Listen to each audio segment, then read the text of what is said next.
அனைவருக்கும் வணக்கம். நான் doctor MS Vishanandhini, Siddha physician, lotus women care hospitals, PCOS speciality centre, Saibaba colony, Coimbatore, KK Nagar, Chennai.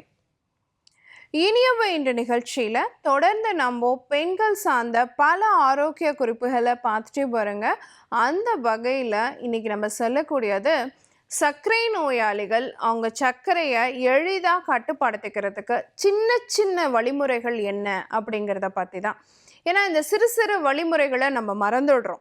நான் 2 இட்லி தான் டாக்டர் சாப்பிட்றேன், நான் எது சாப்பிட்டாலும் 2 தான், 2 சப்பாத்தி, 2 ஆப்பம், 2 இடியாப்பம், சாதனா ஒரே கப்பு தான், அளவாக தான் சாப்பிட்றேன், எல்லாம் கீப்பப் பண்ணுறேன், டாக்டர்ஸ் கொடுக்குற மெடிசன்லாம் கரெக்டாக சாப்பிட்றேன், ஆனாலும் என் சுகர் குறைய மாட்டேங்குது அப்படிங்கிறது நிறைய பேஷண்ட் சொல்லக்கூடிய விஷயமா இருக்குது.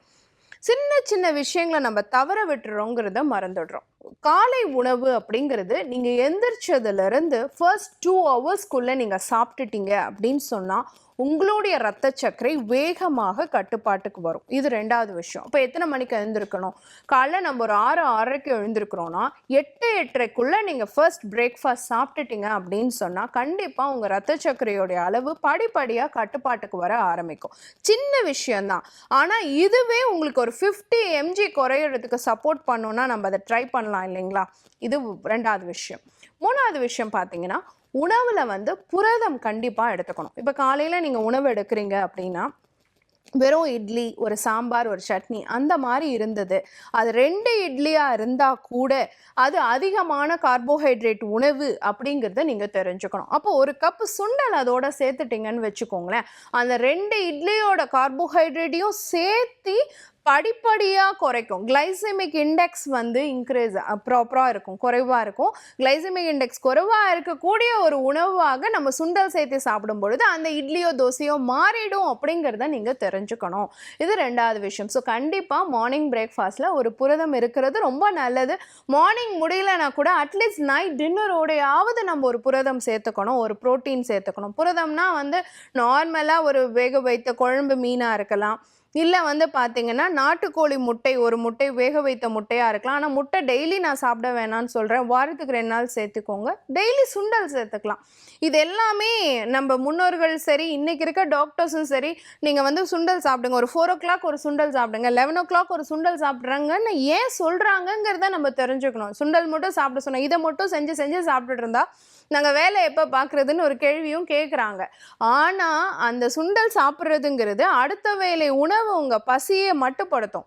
4 தோசை சாப்பிட்ற இடத்துல 2 தோசை தான் அவங்களால சாப்பிட முடியும். அந்த 2 தோசையோடைய கலோரியையும் குறைக்கக்கூடிய தன்மை சுண்டலுக்கு இருக்குது அப்படிங்கிறத நீங்கள் தெரிஞ்சுக்கணும். அடுத்த 4வது விஷயம், இரவு உணவு. இரவு உணவு கண்டிப்பாக ஒரு 6:30-7 மணிக்குள்ளே சாப்பிட்றணும். இல்லை டாக்டர், நான் ஆஃபீஸ் முடிஞ்ச 8:30 மணிக்கு தான் வருவேன், 9 மணிக்கு தான் வீட்டுக்கு வருவேன், அந்நேரத்துக்கு மேலே தான் நான் சாப்பிடுவேன்னா கண்டிப்பாக நெக்ஸ்ட் மார்னிங் ஃபாஸ்டிங் சுகர் உங்களுக்கு ரொம்ப ஹையாக இருக்குங்கிறத நீங்கள் மறந்துடக்கூடாது. அப்போ காலையில் போகும் பொழுதே ஏதாவது ஒரு சாலட், ஒரு சுண்டல் பேக் பண்ணி எடுத்துகிட்டு போயிட்டு 6:30க்கு அதெல்லாம் சாப்பிட்டு மெடிசன் சாப்பிட்டுட்டிங்க அப்படின்னா நெக்ஸ்ட் மார்னிங் ஃபாஸ்டிங் சுகர் கம்மியாக இருக்கும். இல்லையா, பக்கத்தில் ஒரு 4 இட்லி சாப்பிட்டுட்டு நம்ம உடம்பை நம்ம தான் நம்ம பார்த்துக்கணும், வேறு ஆப்ஷன் கிடையாதுங்கிறதையும் நீங்கள் தெரிஞ்சுக்கணும். ஏன்னா நம்ம எனக்கு வேறு வழி இல்லை டாக்டர், வீட்டுக்கு போய் தான் சாப்பிட்ணும், என்ன பண்ணுறது அப்படின்னு சொன்னோன்னா நம்ம சுகரும் குறையாது. அதையும் நம்ம மனசில் வச்சுக்கணும். அடுத்து பார்த்தீங்க அப்படின்னு சொன்னால் நம்மளுடைய தூக்கம். கண்டிப்பாக நம்மளுடைய டைமுக்கு தகுந்தாப்புல நம்ம தூங்குறது கிடையாது. ஒரு நைட் ஷிஃப்ட் பார்க்குறவங்களா இருப்போம், இல்லை வேலைக்கு போய்ட்டு லேட்டாக வரவங்களா இருப்போம், இல்லை அப்படி ஒரு வேளை நேரமாக வந்தாலும் ஃபோனை பார்த்துக்கிட்டே 1 மணி வரைக்கும் விழிச்சிட்டு இருந்துட்டு அப்புறம் தூங்குற பழக்கம் இருக்கக்கூடியவங்களாக இருப்போம்.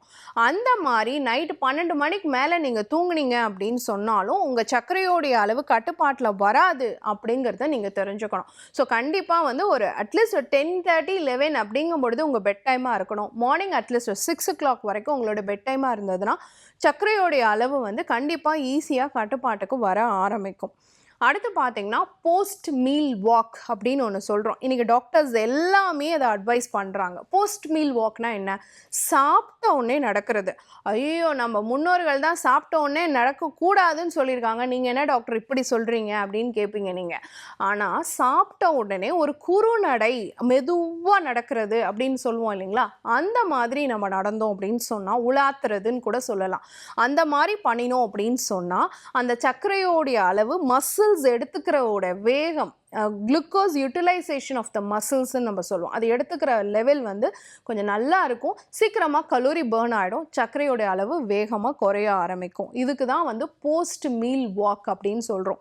ஸோ காலையில் பிரேக்ஃபாஸ்ட் சாப்பிட்டோடனே ஒரு 5 நிமிஷம் அப்படி இப்படி நடக்கிறது, மதியம் லஞ்சு சாப்பிட்டோடனே அதே மாதிரி, நைட் டின்னர் முடிச்சுட்டு ஒரு ½ அன் ஹவர் அப்படி காலார நடக்கிறதும் போலையா இந்த விஷயத்த பண்ணினோம் அப்படின்னு சொன்னாலே உங்கள் சர்க்கரையோடைய அளவு கட்டுப்பாட்டுக்கு வரும். அடுத்து பார்த்தோன்னா உடற்பயிற்சி. எனக்கு டைம் இல்லை டாக்டர், நீங்கள் சொல்கிறது ரொம்ப புரியுது. ஆனால் ஒரு 15 தோப்புக்கரணம், ஒரு 15 தோப்புக்கரணம் காலையில் எந்திரிச்சோன்னே போடுங்க. இல்லையா ஒரு 15 நிமிஷம் நடந்துட்டு வாங்க. அப்படி இல்லையா உங்கள் வீட்டில் மாடிப்படி இருக்கா, ஒரு 4 தடவை ஏறி ஏறி இறங்குங்க. இந்த உடற்பயிற்சி போதுமானது. நான் உங்களை வந்து 1 மணி நேரம் பார்க்கில் போய் வாக்கிங் பண்ணிவிட்டு வாங்கன்னு நான் சொல்லலை. ஆனால் ஒரு சிறு உடற்பயிற்சியாவது உங்களுக்கு இருக்கக்கூடிய நேரத்துக்கு தகுந்தாப்பில் நீங்கள் பண்ணணும். அதுக்காக 1 மணி நேரம் பண்ணால் தப்பு கிடையாது, தாராளமாக பண்ணுங்க. முடியாதவங்க ஒரு 15 நிமிஷமாவது பண்ணணும் அப்படிங்கிறத ஞாபகம் வச்சுக்கணும். அதே மாதிரி பார்த்தீங்க அப்படின்னு சொன்னால் நீங்கள் சாப்பிடக்கூடிய உணவில் இருக்கக்கூடிய சுவை, நார்மலாக சர்க்கரை நோயாளிகள் எப்பயுமே இனிப்பு, புளிப்பு, உப்பு இந்த 3 சுவையும் கம்மி பண்ணிடணும். இனிப்புச்சுவை, புளிப்புச்சுவை, உப்புச்சுவை இது 3மே கல்லீரலுடைய செயல்திறனை பாதிக்கும் அப்படிங்கிறத நீங்கள் தெரிஞ்சுக்கணும். ஏன்னா என்னதான் நம்ம கணையத்திலிருந்து இன்சுலின் சுரப்பு வந்தால் தான் சர்க்கரையோடைய அளவு கட்டுப்பாட்டுக்கு வரும்னு இருந்தாலும் அந்த கணையத்தையும் கண்ட்ரோல் பண்ணக்கூடிய பவர் கல்லீரலுக்கு தான் இருக்குது. ஸோ கல்லீரல் செயல்திறன் ஒழுங்காக இருந்தால் மட்டும்தான் சர்க்கரையோடைய அளவு வேகமாக கட்டுப்பாட்டுக்கு வரும். அந்த கட்டுப்பாட்டை சீர்குலைக்கக்கூடிய தன்மை இனிப்பு, புளிப்பு, உப்பு சுவைக்கு இருக்குது. ஸோ முடிஞ்ச வரைக்கும் இந்த சுவைகளை உங்கள் உணவில் கம்மி பண்ணிடுங்க. முடிஞ்ச வரைக்கும் குறைக்க முடியும், தவிர்க்க முடியும், எது உங்களால் முடியுமோ அதை செஞ்சுருங்க. அடுத்து பார்த்தோன்னா அதிகமாக சேர்த்திக்க வேண்டிய சுவை பார்த்தீங்க அப்படின்னு சொன்னால் துவர்ப்பு சுவை, கசப்பு சுவை. சர்க்கரை நோயாளிகள் பொறுத்த வரைக்கும் துவர்ப்பு, கசப்பு இது 2மே ரொம்ப அமிர்தமான சுவைகள். அதாவது உங்கள் குடலில் இருக்கக்கூடிய ஒரு கோட்டிங்கை வந்து அது உருவாக்கிடும். அந்த குடல் உள்பகுதியில் ஒரு கோட்டிங் அந்த சுவை உருவாக்கிடுச்சுன்னு வச்சுக்கோங்களேன். உங்கள் உடலில் குளுக்கோஸ் யூட்டிலைஸ் பண்ணக்கூடிய வேகம் வந்து கம்மியாகும். ரத்தத்தில் தேவையில்லாத குளுக்கோஸ்லாம் வெளியேறிடும். அப்போது குளுக்கோஸ் நான் நிறையா சாப்பிட்டாலும் என் உடம்பை ஏற்றுக்காமல் அது வெளியே போயிடுச்சுன்னா என் ரத்தத்தில் சர்க்கரையோடைய அளவு கட்டுப்பாட்டில் தான் இருக்கும் அப்படிங்கிறத நீங்கள் தெரிஞ்சுக்கணும். ஸோ அதனால தான் நம்ம என்ன சொல்கிறோன்னா துவர்ப்பு சுவையும் கசப்பு சுவையும் அதிகமாக சேர்த்துக்கணும். அடுத்து பார்த்தோன்னா அட்லீஸ்ட் வாரத்துக்கு 1 நாளாவது நல்லெண்ணெய் தேய்த்து எண்ணெய் குளியல் அப்படிங்கிறது ரொம்ப ரொம்ப முக்கியம். எண்ணெய் தேய்ச்சி குளிக்கணும். ஏன்னா சர்க்கரை நோயாளிகளுக்கு உடல் உஷ்ணம் அப்படிங்கிறது ரொம்ப அதிகமாக இருக்கும். கால் எரிச்சல், கால் குத்தல், மதமதப்பு, வலி, ஷோல்டர் பெயின், தலைவலி, இந்த மாதிரி ஒவ்வொரு வலி ஒவ்வொரு நாள் சொல்லிகிட்டே இருப்பாங்க. ஆனால் இந்த வலிகளுக்கெல்லாம் தீர்வாக இருக்கக்கூடியது வந்து பார்த்திங்கன்னா எண்ணெய் குளியல் தான். ஸோ நல்லெண்ணெய் தேய்த்து வாரம் 1 முறை நீங்கள் எண்ணெய் குளியல் பண்ணினீங்க அப்படின்னு சொன்னாலே உங்களுடைய இரத்த சர்க்கரையோடைய அளவு கட்டுப்பாட்டுக்கு வரும். சாப்பிடக்கூடிய உணவை வந்து நல்லா மென்று சாப்பிடுங்க. வேகமாக சாப்பிட்டுட்டு போனோம் அப்படின்னு சொன்னால் சர்க்கரையோடைய அளவு ரத்தத்தில் வேகமாக அதிகரிக்கும். ஏன்னா உமிழ் நீர்லேயே வந்து உங்கள் ரத்த சர்க்கரையை கட்டுப்படுத்தக்கூடிய நிறைய என்சைம்ஸ் இருக்குது, நிறைய நொதிகள் இருக்குது. டைஜஷன் ஆஃப் தி ஸ்டார்ச், நீங்கள் சாப்பிடக்கூடிய குளுக்கோஸோட டைஜஷன் வந்து உங்கள் உமிழ் நீர்லேயே ஸ்டார்ட் ஆகிடுது. ஸோ நாங்கள் வந்து இன்சுலின் சுரப்பை கணையத்துலேருந்து வேகமாக கொண்டு வரணும் அப்படிங்கிற முயற்சியை காட்டிலும் உங்கள் உமிழ் நீர்லேயே அந்த சத்துக்கள் அதிகமாக இருக்குது. நொதிகள், தேவையான நொதிகள், சர்க்கரையை கரைக்கக்கூடிய நொதிகள் இருக்குங்கிறத தெரிஞ்சுக்கணும். அப்போ நீங்கள் உணவில் நல்லா மெல்லும் பொழுது அந்த உமிழ் நீர் நல்லா அந்த உணவோடு கலக்கும் பொழுதே சர்க்கரையோடைய அளவு வந்து குறைய ஆரம்பிச்சிருது அப்படிங்கிறத நம்ம தெரிஞ்சுக்கிட்டோன்னா ஒவ்வொரு வாயு உணவையும் நல்லா மென்று சாப்பிட்றது ரொம்ப ரொம்ப முக்கியமான ஒரு விஷயம். லாஸ்ட் விஷயம், ஹோட்டலில் போய் சாப்பிட்றத முடிஞ்ச வரைக்கும் கம்மி பண்ணிடுங்க. எண்ணெயில் திரும்ப திரும்ப பொரித்த உணவுகளை அதிகமாக நம்ம எடுக்கும் பொழுது ஒருவேளை அவங்க திரும்ப திரும்ப பொரித்த எண்ணெயை வந்து தோசைக்கோ இல்லை பரோட்டாக்கோ இல்லை சப்பாத்திக்கோ அவங்க யூஸ் பண்ணுறாங்கங்கும் பொழுது, சாம்பாரில், குருமாவில் யூஸ் பண்ணுறாங்கங்கும் பொழுது நம்ம ரத்தத்தில் ட்ரைக்ளிசரைட்ஸ் அப்படின்னு சொல்லக்கூடிய தேவையற்ற கொழுப்பினுடைய அளவு அதிகமாகும். அதை தொடர்ந்து ஃபேட்டி லிவர் அதிகமாகும். அதை தொடர்ந்து கல்லீரல் செயல்திறன் பாதிக்கப்படும். கணையத்தினுடைய செயல்திறன் பாதிக்கப்படும், இரத்த சர்க்கரையோடைய அளவு கட்டுப்பாட்டுக்கு வராது. நம்ம நினைக்கிறோம் ஹோட்டல் ஃபுட்டு தானே, வாரத்துக்கு 2 நாள் சாப்பிட்டா என்ன ஆகிடும்னு நினைக்கிறோம். ஆனால் அதுவே இரத்த சர்க்கரையை குறைக்க விடாமல் போகிறதுக்கும் காரணமாக இருக்கலாம். ஏன்னா சர்க்கரை நோய் அப்படின்னாலே 400 இருந்தால் சரி ஓகே, இன்னொரு ஒரு 500 மில்லிகிராம் மாத்திரையை சேர்த்து சாப்பிடுங்க அப்படின்னு இல்லாமல் இந்த காரணங்கள்லாம் இருந்துச்சுன்னா இதெல்லாம் நம்ம சீர்படுத்தினோம் அப்படின்னு சொன்னால் நம்ம 1000 மில்லிகிராம் எடுத்துகிட்டு இருக்கிறத 500 மாற்ற முடியும், 500 மில்லிகிராம் எடுத்துகிட்டு இருக்கிறத 250 மாற்ற முடியும், 250 இருக்கிறவங்க மாத்திரையே இல்லாமலும் இருக்க முடியும். ஸோ சர்க்கரை நோய் அப்படிங்கிறது உணவு முறை, வாழ்வியல் முறை மாற்றங்கள்னால நிச்சயமாக நம்மளால் கட்டுப்படுத்திக்க முடியுங்கிறத பற்றி நீங்கள் இன்றைக்கி தெரிஞ்சிட்ருப்பீங்க. பயன்படுத்தி பாருங்க.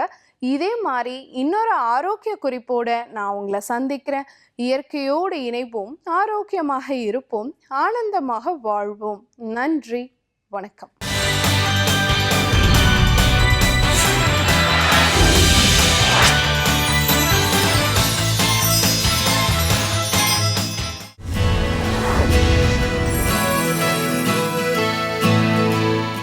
இனியவை இன்று நேயர்களுக்கு அன்பான காலை வணக்கம். நான் ஸ்ரீவர்மா மருத்துவமனையிலிருந்து மருத்துவர் ஜெயரூபா. இந்த நாள் இனிய நாளாக அமைய என்னுடைய மனமார்ந்த வாழ்த்துக்களும் பிரார்த்தனைகளும்.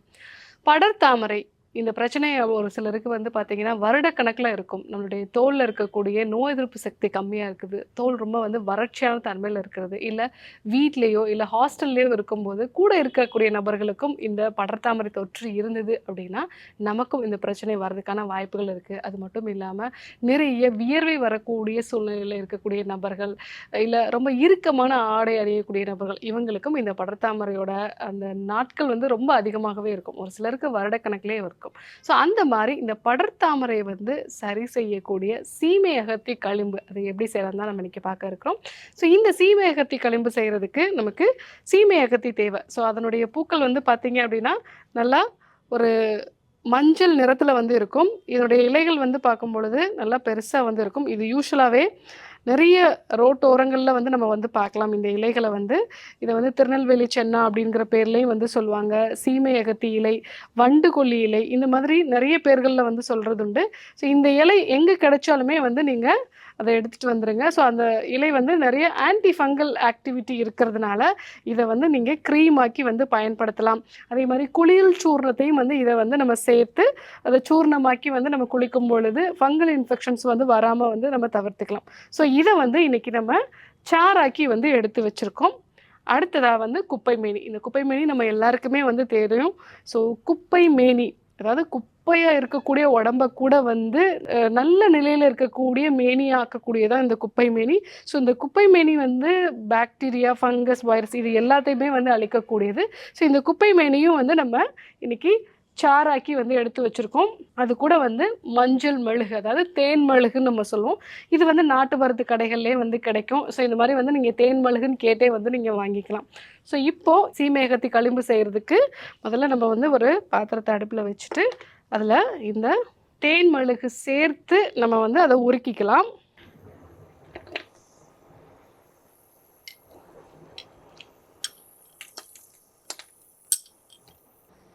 இப்போ இந்த தேன் மெழுகு வந்து நல்லா உருக ஆரம்பிக்கும். இது வந்து களிம்பு மாதிரி வந்து ஒரு பதத்துக்கு வர்றதுக்காக. ஸோ தேன் மிளகு கிடைக்காதவங்க நீங்கள் தேங்காய் எண்ணெயிலே வந்து இதை வந்து ஒரு தைலமாக வந்து ப்ரிப்பேர் பண்ணிக்கலாம். பட் இந்த தேன் மிளகு போடும்போது அது வந்து நல்லா இறுகி ஒரு களிம்பு மாதிரி வந்து வரும். இந்த தேன் மிளகு அப்படிங்கிறது நம்மளுடைய தோலுக்கு வந்து நல்ல ஒரு மாய்ஸ்சரைசிங் ஒரு எஃபெக்ட் வந்து கொடுக்கும். அதே மாதிரி தோல் நல்லா வந்து பளபளப்பாகிறதுக்கு ரொம்ப யூஸ்ஃபுல்லாக இருக்கும். ஸோ அதனால தான் வந்து நம்ம வந்து இந்த தேன் மிளகை வந்து பயன்படுத்துகிறோம். இது நல்லா உருக ஆரம்பிச்சிடும். இப்போ அடுப்பை கொஞ்சம் நல்லா குறைச்சி வச்சுட்டு இதில் வந்து இந்த 2 சாறையும் நம்ம வந்து சேர்த்துக்கலாம்.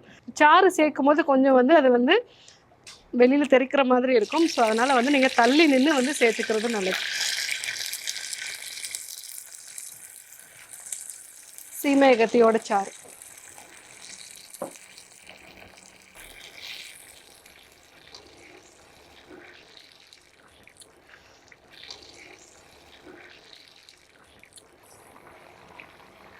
சாறு சேர்த்த பிறகு ஒரு 5லேருந்து ஒரு 10 நிமிஷம் வந்து இதை வந்து நம்ம அடுப்புலேயே வச்சுருக்கலாம். இந்த தண்ணீர் பதம் எல்லாமே வந்து வற்றணும். ஸோ அது வற்றின பிறகு நம்ம வந்து இதை அடுப்புலேருந்து எடுத்து ஒரு பாத்திரத்தில் வச்சோம் அப்படின்னா அது வந்து நல்லா இறுகிடும், இறுகி மெழுகாக மாறிடும்.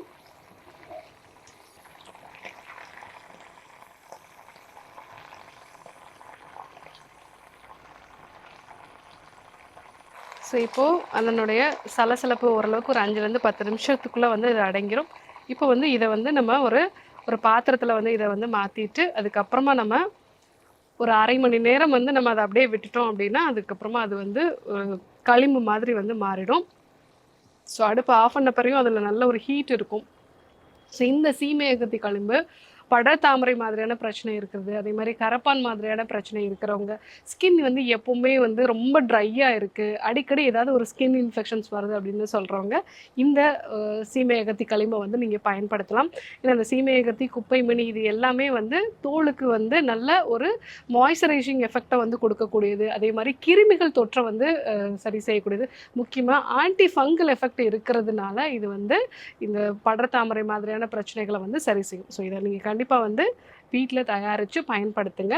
இது வந்து ஒரு 1/2 மணி நேரம் கழித்து அது நல்லா வந்து களிம்பு மாதிரியான ஒரு பதத்துக்கு வந்து வந்துடும்.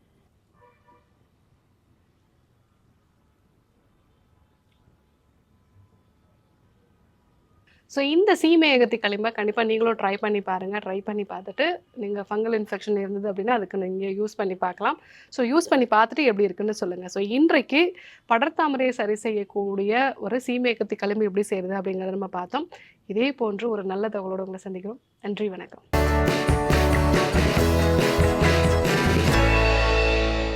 வெல்கம் டு விருந்தினர் பக்கம். நம்ம நிகழ்ச்சியில் ஒவ்வொரு வாரமும் ஒவ்வொரு டிஃப்ரெண்ட்டான பர்சனாலிட்டி இருக்கக்கூடிய பர்சன் வருவாங்க. ஸோ அவங்களோட துறை சார்ந்த விஷயங்களை, அவங்களோட எக்ஸ்பீரியன்ஸ் எல்லாமே ஷேர் பண்ணுவாங்க. நமக்கும் ரொம்ப யூஸ்ஃபுல்லாக இருக்கும். அந்த வகையில் இன்றைக்கி ரொம்பவே இன்ட்ரெஸ்டிங்கான ஒரு பர்சன் தான் நம்ம கூட ஜாயின் பண்ணியிருக்காங்க. ஸோ இந்த காலகட்டத்தில் முக்கியமாக எல்லாருமே பாதிக்கப்படுற ஒரு விஷயம்னா அது ஸ்ட்ரெஸ். அதை எப்படி ஹேண்டில் பண்ணணும்னு தெரியல, மேனேஜ் எப்படி பண்ணிக்கணும்னு தெரியாமல் நம்ம இருக்கக்கூடிய ஒரு காலகட்டத்தில் இன்றைக்கி நம்ம வந்திருக்கக்கூடிய கெஸ்ட் யாருன்னு பார்த்தீங்கன்னா, best psychologist, founder and director of vital skills squares Malaimagal ma'am நம்ம கூட இன்றைக்கி ஜாயின் பண்ணியிருக்காங்க. அவங்கக்கிட்ட நிறைய விஷயங்களை இன்றைக்கி பேச போகிறோம். வாங்க மேம். வணக்கம். வணக்கம். ஸோ மலைமகள் அப்படின்னாலே அந்த பேரே ரொம்ப வித்தியாசமாக அழகாக இருக்குது, உங்களுக்கு சூட்டபுளாகவும் இருக்குது. ஓ, தேங்க்யூ. ஸோ இந்த பேரில் ஏதாவது விஷயம் இருக்குதா? கண்டிப்பாக. இதனுடைய ஹிஸ்ட்ரி அப்படின்னு பார்த்தா தி கிரெடிட் வந்து அப்பாவுக்கு தான் போகணும். ஏன்னா அவர் ஏன் இந்த பேர் வச்சார் அப்படின்னா, யாருக்குமே இல்லாத ஒரு பேர் என் பொண்ணுக்கு இருக்கணும் அப்படின்னு நினச்சி தான் எனக்கு இந்த பேரை வச்சாராம்.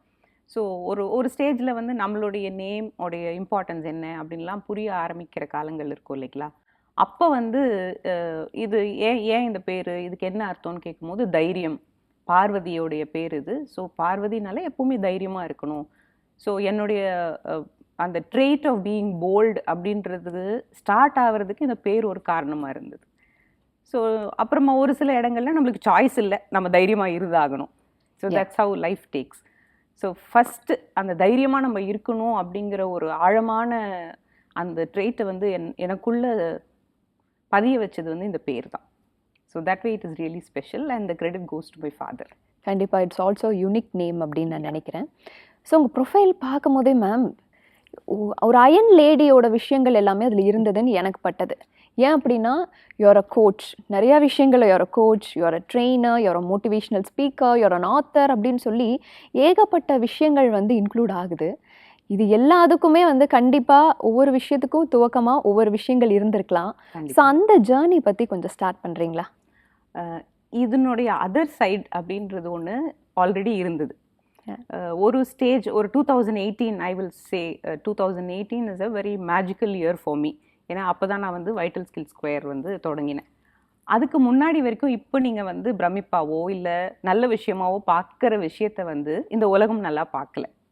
ஸோ நான் வந்து ஒரு எம்ப்ளாயியாக இருக்கும் போது நிறைய விஷயம் நான் வந்து என்னுடைய பழக்கம், ஏதாவது நான் படிச்சுக்கிட்டே இருப்பேன், ஏதாவது ஒரு கோர்ஸ் அப்ளை பண்ணுவேன், படிச்சுக்கிட்டே இருப்பேன். நம்ம படித்ததை கொண்டு போய் நம்ம ப்ரொஃபஷனில் யூஸ் பண்ணுறதுக்கான வழி என்ன அப்படின்றது வந்து அந்த தொடர்ச்சி, அந்த தேடல் எனக்கு எப்போவுமே இருந்துகிட்ருக்கும். அது ஒரு நல்ல பழக்கம் அப்படின்னு நான் நினைக்கிறேன். அண்ட் இந்த எல்என்டி ஸ்பேஸில், லேர்னிங் அண்ட் டெவலப்மெண்ட் ஸ்பேஸில் இருக்கிறதுக்கு அது ஒரு ரொம்பவுமே முக்கியமான ஒரு அடிப்படை தகுதியாக நான் பார்க்குறேன் அது. ஸோ அந்த எம்ப்ளாயியாக நான் நிறைய இடங்களில் இருக்கிற வரைக்கும் என்ன ஒரே மிக்ஸ்டு பேக்ரவுண்டாக இருக்குது, என்ன ஒரே கிராஸ் மேஜராக இருக்குது. ஸோ இதே விஷயங்கள் தான் அன்றைக்கி அப்படி பார்க்கப்பட்டுச்சு. ஆனால் இன்றைக்கி நான் பண்ணிகிட்ருக்க ஸ்கோப் ஆஃப் சர்வீசஸ்ன்னு பார்க்கும்போது இந்த மாதிரி பல விஷயங்கள் பண்ணதுனால தான் அது ஒரு ஸ்ட்ரென்த்தாக மாறி இருக்கு. ஸோ நீங்கள் ஏன் வந்து முதல்ல மைக்ரோபயாலஜி படிச்சிருக்கீங்க, அப்புறம் சைக்காலஜி படிச்சிருக்கீங்க, அப்புறம் பார்த்தா எம்ஹெச்ஆர்எம் படிச்சிருக்கீங்க, அப்புறம் மேனேஜ்மெண்ட், அதுக்கப்புறமா ட்ரைனிங், வை லைக் திஸ் அப்படின்ற கேள்வி. இப்போ என்னன்னு பார்க்கும்போது எல்லா இடத்துலேருந்தும் கொஞ்சம் கொஞ்சம் லேர்னிங் எடுத்து ஒரு ஸ்ட்ரெஸ் மேனேஜ்மெண்ட்னு எடுத்துக்கோங்களேன். அந்த ப்ரோக்ராம் போகும்போது ஒரு தியரிட்டிக்கல் நாலேஜாக இல்லாமல் ஒரு சைக்காலஜிக்கல் இன்புட்ஸ், கொஞ்சம் மைக்ரோபயாலஜிலேருந்து கொஞ்சம் இன்புட்ஸ், நம்மளுடைய யதார்த்த வாழ்க்கையிலேருந்து கொஞ்சம் இன்புட்ஸ், அண்ட் மேனேஜ்மெண்ட் கான்செப்ட்ஸ்லேருந்து கொஞ்சம் இன்புட்ஸ், இது எல்லாத்தையும் கொஞ்சம் கொஞ்சம் கலந்து கொடுக்கும்போது அது ரொம்ப இன்ட்ரெஸ்டிங்காகவும் இருக்குது, வாங்கிக்கிறவங்களுக்கு இன்ட்ரெஸ்டிங்காக இருக்குது, அண்ட் யூஸ் பண்ணுறதுக்கு அது ஈஸி. சரி இவ்வளவுதானா, இது எனக்கு தெரியாமல் போயிடுச்சே அப்படிங்கிற மாதிரி ஒரு ஃபீலாக அவங்களுக்கு க்ரியேட் பண்ண முடியுது. ஸோ ஆனால் அந்த டிரான்ஸ்ஃபர்மேஷன் ஆஃப் என்ன இது கச்சாமுச்சான்னு இருக்கே அப்படின்றதுலேருந்து இது ஒரு பெரிய பெனிஃபிட் அப்படின்னு மாறுறதுக்கு நிறைய காலங்கள் எடுத்துக்கிச்சு. நம்ம படித்த படிப்புல இருந்தே அதை வந்து நம்மளோட வேலையில வந்து அப்ளிகபிளாக யூஸ் பண்ணுறது அப்படிங்கிறது இப்போ நிறைய பேர் பண்ணலைன்னா கூட, ஏன்னா படித்தது வேறு இதாக இருக்கும், வேலைக்கு போகிறது வேறு வேலையாக இருக்கும், பட் அதை அப்படியே நீங்கள் வந்து யூஸ் பண்ணுறது அப்படிங்கிறது ரொம்ப பெரிய விஷயம். And this employee to an employer அப்படிங்கிறது ஒரு that is an amazing thing அப்படின்னு நான் நினைக்கிறேன். ஸோ அந்த டிரான்ஸ்ஃபர்மேஷன், அந்த ஜேர்னி, அது உங்களை எது மோட்டிவேட் பண்ணது, அதை பற்றி கொஞ்சம் சொல்லுங்கள். எம்ப்ளாயி டு அன் எம்ப்ளாயர், நான் இன்னும் எம்ப்ளாயர் அப்படின்னே நான் வந்து என்னை கிளைம் பண்ணிக்க விரும்பலை. I am more self employed and I am able to help 10 more people who are like minded like me and who are very passionate in pursuing this as a career. So that is one major difference that I would like to say. And எம்ப்ளாயியாக இருக்கும் போதுமே employer மைண்ட் செட்டில் நான் இருந்தேன். ஆனால் so when a piece of work is given, நான் தான், it is not that somebody has to come and tell me what I have to do, இன்னோவேட்டிவாக இரு, க்ரியேட்டிவாக இரு, ப்ராப்ளம்ஸ் வந்தால் சால்வ் பண்ணு. இது வந்து no, I don't know whether it is right to say this, but அந்த மாதிரி ஒரு மென்டர்ஷிப் இருந்தால் தான் என்னால் வேலை பார்க்க முடியும் அப்படின்னு நான் நினைக்கல. ஸோ அது வந்து ஒரு நல்ல தகுதியாக நான் வந்து ஒரு குட் எம்ப்ளாயரை நான் எக்ஸிக்யூட் பண்ணணும் அப்படின்னு சொல்லி நினைக்கிறேன். So I want to give this learning to people who are associated with me. You need not have a boss, you need not have a leader, you can be the leader yourself. From a child to anybody of any age அவங்க இருக்கலாம் அப்படிங்கிற ஒரு core value வந்து எல்லா எம்ப்ளாயீஸ்க்கும் இருந்துருச்சு அப்படின்னா நம்ம இந்த எம்ப்ளாயின்ற பேச்சே கூட வராமல் போயிடும். பெரும்பாலும் எங்களோட ட்ரைனிங் செஷன்ஸில் this is one of the major things, creating ownership in people. Okay, so as a trainer வைஸாக நம்ம பார்த்தோம் அப்படின்னா 2 விஷயங்கள் பற்றி அப்படியே நம்ம பேசலாமே. ஒன்று வந்து பார்த்தீங்கன்னா ஃபேக்கல்ட்டி டெவலப்மெண்ட் ரிலேட்டடாகவும் நீங்கள் ட்ரைனிங் ப்ராசஸை வந்து கொடுத்துட்ருக்கீங்க. இன்னொரு பக்கம் பார்த்தீங்கன்னா ஸ்டூடெண்ட்ஸ்க்கான விஷயங்கள் சம்மந்தமான ட்ரைனிங்கும் வந்து கொடுத்துட்ருக்கீங்க. ஸோ இந்த 2க்கும் டிஃப்ரென்ஷியேஷன் இன் ட்ரைனிங் அப்படின்னா அது என்ன விதமான மாதிரி விஷயங்களாக இருக்கும்? மேஜராக டெர்மினாலஜி வைஸ் நம்ம இதில் பார்த்தோம் அப்படின்னா ஒரு ஸ்டூடெண்ட் சைக்காலஜி பேஸ் பண்ணி இப்படி இந்த டீச்சிங் மெத்தடாலஜிஸ் இருக்கணும் அப்படின்னு சொல்லக்கூடிய விஷயம் வந்து நம்ம பெடகாஜின்னு சொல்லுவோம். வேறஸ் ஒரு அடல்ட்டுக்கு ஒரு விஷயத்தை கொண்டு போய் சேர்க்கணும் அப்படின்னா இதே மாதிரி மெத்தடாலஜி நான் ஃபாலோ பண்ணேன் அப்படின்னா it is not successful. We call it as andragogy. So நான் வந்து அடல்ட்டையே ட்ரெயின் பண்ணிவிட்டு திடீர்னு குழந்தைங்க கிட்ட போய் ஆண்ட்ரோகாஜி கொண்டு போய் யூஸ் பண்ணாலும் வேலை செய்யாது. And the wise வர்ஸா also will not work out. குழந்தைங்களோட மைண்ட் செட் பொறுத்த வரைக்கும் நிறையவே ஃபன்ஃபில்டாக வேணும் அப்படின்னு சொல்லி அவங்க நினைப்பாங்க. அப்போது ஒரு சில லேர்னிங் பாயிண்ட் அப்படின்னு பார்த்தீங்கன்னா what I have known as a trainer or how learning can be enhanced, or one of the teaching strategies I would like to suggest for people in this fraternity அப்படின்னா நீங்கள் கான்செப்டில் ஆரம்பித்து இந்த கான்செப்டை நம்ம பார்க்க போகிறோம், இதெல்லாம் இதில் இருக்குது, இதெல்லாம் இப்படி அப்படின்னு சொல்கிறதுக்கு பதில் ரிவர்ஸ் பண்ணுங்கள் ஸ்ட்ராட்டஜியை. Okay, start doing something. இப்போ நம்ம பண்ணோம், இதுலேருந்து நீங்கள் என்ன கற்றுக்கிட்டீங்க, கேட்டதுக்கு அப்புறமா நீங்கள் கற்றுக்கிட்ட விஷயங்கள் இதுதான் அப்படின்னு லிஸ்ட் பண்ணும்போது they get that experiential learning. So ஏன் வந்து ஒரு டீச்சிங் மெத்தடாலஜியில் போர்டும் வருது அப்படின்னா அது தியரி அப்படின்ற மைண்ட் செட் வந்து எல்லாருக்குமே இருக்குது. அது எங்கேருந்து ஸ்டார்ட் ஆகுதுன்னா இதுதான் என்னோடய பிபிடியில் இருக்கப்போ இன்றைக்கி இந்த டாபிக் தான் நம்ம டீல் பண்ண போகிறோம், இதுதான் சப் டாபிக்ஸ் அப்படின்னு நான் சொல்லிட்டு ஆரம்பிக்கும் போதே அந்த போர்டும் ஆட்டோமேட்டிக்காக செட் ஆகிடுது. பிகாஸ் இந்த மாதிரி மெத்தடாலஜியில் ரொம்ப வருஷமாக நம்ம பழகிட்டோம். அப்போ என்ன நீ புதுசாக சொல்லிட்டு போகிற அப்படிங்கிற ஒரு மைண்ட் செட் வந்துடுது. ஸோ இது வந்து ஆண்ட்ரோகாஜியோட ஸ்டைலு. பட் இதையுமே நம்ம கொஞ்சம் கொஞ்சம் பெடகாஜியில் இன்ட்ரடியூஸ் பண்ண ஆரம்பித்தோம் அப்படின்னா லேர்னிங் ஸ்பேஸ் ஃபன்ஃபில்டாக இருக்கும். டெஃபினெட்லி. மோரோவர் கான்செப்ட்ஸ் ஜார்கன்ஸ் தெரியுது, பட் எதுக்காக இதை செய்கிறோம், எந்த இடத்துல இதை அப்ளை பண்ணணும் அது தெரியாமல் போயிடுது நம்ம பிள்ளைங்களுக்கு. அவங்களுக்கு வந்து அந்த ஸ்கூலிங்லேயோ இல்லை காலேஜ் ஸ்டடீஸ்லேயோ இது தெரிய ஆரம்பிச்சிருச்சுன்னா ஆர்கனைசேஷன் வந்ததுக்கப்புறம் சேலஞ்சஸ் கம்மியாக இருக்க போகுது. Exactly ma'am. அந்த வயசுலேருந்தே வந்து நம்ம அந்த ஆமா. அதுக்கு ஏற்ற மாதிரி ட்ரைனிங் கொடுத்தா தான் நீங்கள் சொல்கிற மாதிரி they're going for some work space அப்படிங்கும் போது அது கரெக்டாக இருக்கும். இப்போ ஸ்கூலிங் அப்படின்னு எடுத்துக்கும் போது அங்கேருந்து தான் அடிப்படையான விஷயங்களே ஆரம்பிக்கப்படுது. ஸோ அதில் ஸ்ட்ராட்டஜிக்கலாக நிறைய விஷயங்கள் வந்து ஆஸ் அ ட்ரெயினராக நீங்கள் ஃபாலோ பண்ணியிருப்பீங்க. ஸோ அதில் சில விஷயங்களை வந்து இப்போ நீங்கள் ஷேர் பண்ணலாம். ஸ்ட்ராட்டஜிஸாக என்னென்ன ஃபாலோ பண்ணிகிட்ருக்கீங்க, வாட் பிளான்ஸ் யூ ஹேவ்? இன்னும் ஒரு விஷயம் நீங்கள் முன்னாடி கேட்ட டாப்பிக்கில் நான் சொல்லணும்னு ஆசைப்படுறேன். இந்த சாஃப்ட் ஸ்கில்ஸ் ட்ரைனிங் டொமைனுக்கு வந்ததுக்கப்புறமா தான் ஒரு அடல்ட்டு ஒரு 30 வயசு 40 வயசு இருக்கிறவங்க, இன்னும் அதை விட சீனியர்ஸ் எல்லாம் கூட ஒரு கிளாஸ் ரூமில் நம்ம உட்கார வச்சு ஒரு 4 நாள் 5 நாள் ட்ரைனிங் கொடுக்குறோம். அங்கேருந்து நம்ம டிரான்ஸ்ஃபர்மேஷன் பார்க்க முடியுது. அப்படின்னா why can't we instill all these values as a child through the parents? ஏன்னா எப்போவுமே ஒரு கிளாஸ் ரூம் அப்படிங்கிறது வந்து நேச்சுரல் செட்டப் கிடையாது. ஒரு நேச்சுரல் செட்டப்பில் ஒரு குழந்தை கற்றுக்கிறது ஈஸி அப்படிங்கிற ஒரு சிந்தனை தான் வந்து I authored a book called 10 ways to softify your kiddo. So அதில் என்ன சொல்லியிருக்குன்னா, நாங்கள் மேனேஜ்மெண்ட்டில் என்னென்னலாம் கான்செப்ட்ஸ் மேஜராக இன்றைக்கி சேலஞ்சஸாக எடுத்து பண்ணக்கூடிய எல்லா கான்செப்ட்ஸையும் ஒரு சைல்டு ஓரியன்ட் அப்ரோச்சில் ஒரு குழந்தைகிட்ட ஒரு பேரண்ட் சைல்டு கம்யூனிகேஷனில் அந்த ஸ்கில்ஸை எப்படி இன்ஸ்டில் பண்ண முடியும் அப்படின்னு சொல்லியிருக்கு. ஸோ தட் இன் ஃபியூச்சர் வரக்கூடிய generations at least they'll be well informed before they actually go into the working space. Okay. So இப்போ இந்த 4-5 டேஸ்னு ஒரு ட்ரைனிங் சொன்னீங்களே மேம், இப்போ அந்த 4-5 டேஸ் ட்ரைனிங் கொடுத்து ஒரு டிரான்ஸ்ஃபர்மேஷன் இருக்குன்னு சொல்ல, பட் ஹவு மச் அது வந்து சஸ்டெயினபிளாக இருக்கும்னு நினைக்கிறீங்க? ஆக்சுவலி அந்த ட்ரைனிங்கோடு நம்ம நிறுத்திட்டோம் அப்படின்னா sustainability is a very big question mark. ஏன்னா இப்போ ஒரு 50 பேர் ஒரு ட்ரைனிங் எடுத்துக்கிறாங்க, இல்லை 30 பேர் எடுத்துக்கிறாங்கன்னா அதில் ஒரு 3 பேர் ரொம்ப சீரியஸாக இருப்பாங்க, நான் என்ன கற்றுக்கிட்டனோ அதை இம்ப்ளிமெண்ட் பண்ணணும் அப்படின்னு சொல்லிட்டு. மீதி ஒரு 10 பேர் ஓகே ஒரு வாரம் பண்ணுவாங்க, ஒரு 10 நாள் பண்ணுவாங்க. அதை விட்டுட்டு மேஜர் சங்க் பார்த்தீங்கன்னா it was just a formality. நான் போனேன், அட்டன் பண்ண வந்தேன், அதுக்கு உண்டான ஸ்கோர்ஸோ அப்ரைசல்ஸோ கிடைக்குது அப்படின்னு தான் இருப்பாங்க. That is why we always introduce one continual mechanism. So இதெல்லாம் தான் நான் வந்து இந்த மல்டிபிள் எஜுகேஷ்னல் பேக்ரவுண்டோடைய ஃபங்க்ஷனாலிட்டியாவோ இல்லை அட்வான்டேஜாவோ பார்க்குறேன். பிஹேவியர் மாடிஃபிகேஷன் அப்படின்னு ஒரு மெத்தடாலஜி இருக்குது சைக்காலஜியில். ஸோ அந்த பிஹேவியர் மாடிஃபிகேஷனுக்கு நம்ம யூஸ் பண்ணக்கூடிய டூல்ஸை கொண்டு வந்து ட்ரைனிங் முடிச்சதுக்கப்புறமா அந்த ட்ரைனிங்கோடைய டேக்அவேவை நீங்கள் எப்படி சஸ்டெயின் பண்ண போகிறீங்க அப்படின்றத சின்ன சின்ன பீசஸாக ஒரு ஈஸி டு அப்ரோச் அப்படின்னு மாற்றி அதை ஒரு டூலாக கொடுக்கும் போது they continue at least for 3 to 6 months, at least for 3 months. And நமக்கு ஏற்கனவே தெரியும், சொல்லுவாங்க இல்லையா, நீ பிடிக்குதோ பிடிக்கலையோ 3 மாதத்துக்கு ஒரு விஷயத்தை செய்யறதுக்கப்புறம் உனக்கு அது ஹேபிட்டாக மாறிடும். ஓகே. ஸோ அதை வந்து அச்சீவ் பண்ண முடியுது. ஸோ இந்த பிஹேவியரல் தெரப்பியில் இருக்கக்கூடிய அந்த பிஹேவியர் மாடிஃபிகேஷன் டெக்னிக்கை கொண்டு வந்து ட்ரைனிங்கோட கண்டினியூட்டி டூலாக யூஸ் பண்ணுறோம். நம்ம குழந்தைங்களுக்கு நீங்கள் வந்து ட்ரெயின் பண்ணும்போது அது வேறு மாதிரி நீங்கள் மெத்தடாலஜிஸ் ஃபாலோ பண்ணுவீங்க. பட் கார்ப்பரேட்டுன்னு வரும்போது அந்த ஏஜ் லெவல்லேருந்து எல்லாமே மாறுது. ஸோ அவங்களுக்கான ட்ரைனிங் எப்படி இருக்கும்? இதில் மேஜர் சேலஞ்சுன்னு பார்த்தீங்கன்னா ரொம்ப சீனியர் எம்ப்ளாயீஸ்லாம் வருவாங்க.